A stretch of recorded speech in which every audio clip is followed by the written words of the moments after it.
बेनाम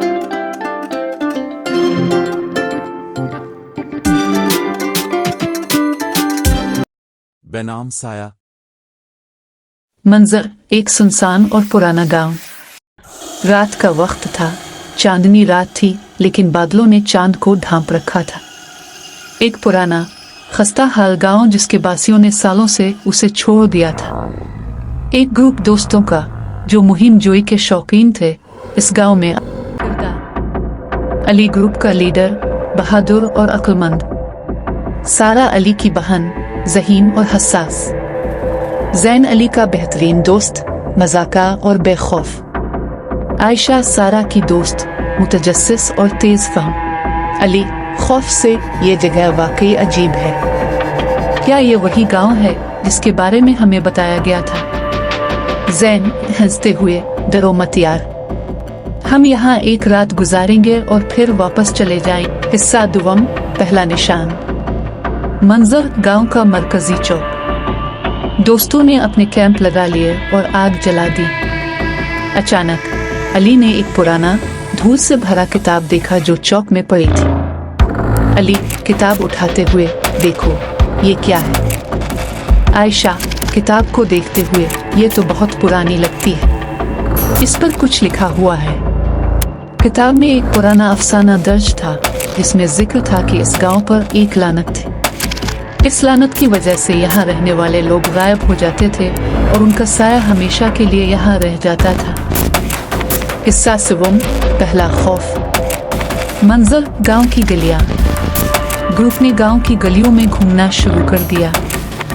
हर तरफ सुनसानी और खामोशी छाई हुई थी। अचानक सारा ने एक साया देखा जो किसी इंसान की मानिंद था, मगर कोई शख्स नजर नहीं आ रहा था। सारा खौफजदा, मैंने कुछ देखा है। अली फिक्रमंद कहा, क्या था? सारा कांपते हुए, एक साया, मगर वहां चहारूं साए का ताक़ुब। मंजर गांव की पिछली गली। ज़ैन ने मजाकना साए का ताक़ुब शुरू किया। बाकी दोस्तों ने भी इसका साथ दिया। साया उन्हें गांव के एक पुराने टूटे फूटे मकान की तरफ ले गया। आयशा फिक्रमंद, मुझे यहाँ कुछ गलत महसूस हो रहा है।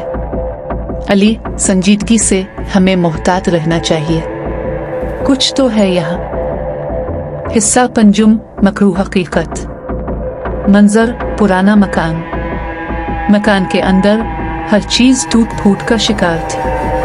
दीवारों पर पुराने खून के निशान थे और कमरे में एक पुराना आईना था जिसमें साए की शक्लें दिखाई दे रही थी।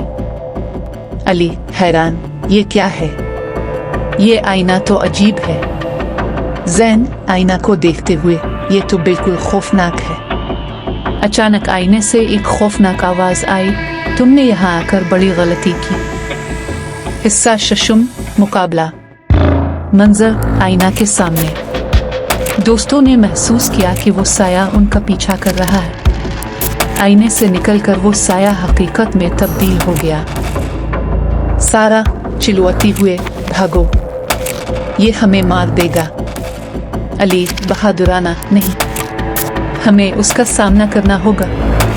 दोस्तों ने मिलकर साए का मुकाबला किया, लेकिन साए की ताकत बहुत ज्यादा थी। अचानक अली को किताब का एक जुमला याद आया जिसमें लिखा था कि इस साए को खत्म करने का वाहिद तरीका इसका आईना तोड़ना है। हिस्सा हफ्तम, नजात। मंजर आईना के सामने। अली ने अपनी सारी कुव्वत जमा करके आईना को तोड़ दिया। आईना टूटते ही साया धुआं बनकर गायब हो गया और गांव की फजा मामूल पर आ गई। अली खुशी से, हम कामयाब हो गए। सारा खौफ से, हाँ, लेकिन हमें यहाँ से फौरन निकलना चाहिए। इख्तिताम, आज़ाद गांव। मंजर गांव का मरकजी चौक। दोस्तों ने जल्दी से अपना सामान बांधा और गांव को छोड़कर वापस चले गए। गांव फिर से सुनसान हो गया, मगर अब वहां कोई साया नहीं था। एक रास्ते में, यह तजर्बा हमें कभी नहीं भूलेगा। ज़ैन मुस्कुराते हुए, हाँ, मगर अगली बार हम किसी मामूली जगह पर मुहिम जोई करेंगे। खात्मा। दोस्तों ने अपनी जिंदगियां मामूल पर वापस ले आए। मगर वो कभी इस गांव का जिक्र किसी से नहीं करते। इस गांव की कहानी उनके दिलों में हमेशा के लिए महफूज रही। ये कहानी सस्पेंस और हॉरर से भरी हुई है। उम्मीद है कि आपके सुनने वालों को बहुत पसंद आएगी। अगर आपको मजीद किसी हिस्से की वजाहत या तब्दीली चाहिए हो तो ज़रूर बताएं।